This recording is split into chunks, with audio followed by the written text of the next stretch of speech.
For the first 72 hours, the focus was on search and rescue, sending rangers to the worst affected parts of Nepal, bringing back the injured.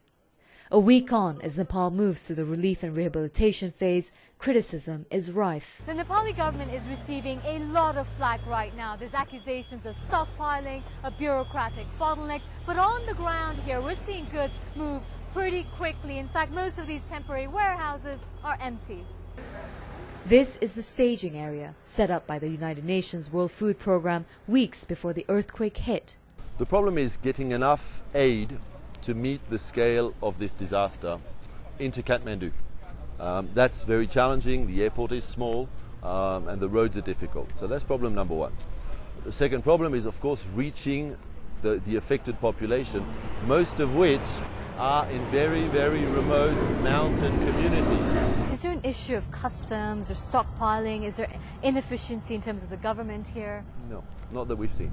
We've had customs facilitate, extremely well facilitated, to be honest. The aircrafts that have arrived last night, their cargo is here and is ready to go. So we haven't had the bureaucratic challenges that one may think we could have. The Nepali army says 60% of the relief material has been delivered.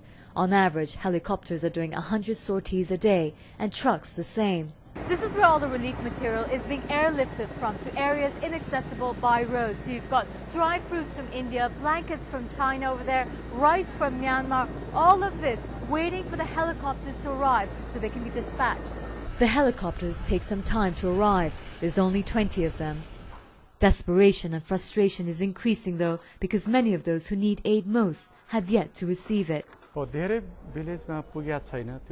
It's true, many villages have not received relief because almost all villages are destroyed and our villages are spread out in many small hamlets. People hear about all this relief coming into Nepal and it's not getting to them in the villages, so they're getting frustrated, they're getting desperate. Where is the holdup? It's not that there's a holdup. We just haven't received enough supplies. We need tarpaulins. In the early days, we also had a problem moving goods because of the weather. There was a crisis, but now it's running smoothly. The UN says there's still a backlog, many relief planes from all over the world waiting to land. But Kathmandu Airport's single runway is simply not fit to accommodate the demand. Nepal says it's doing what it can to its best ability because the people affected are their own. But for those who need it, the aid is not moving fast enough. Sunima Uras, CNN, Kathmandu, Nepal.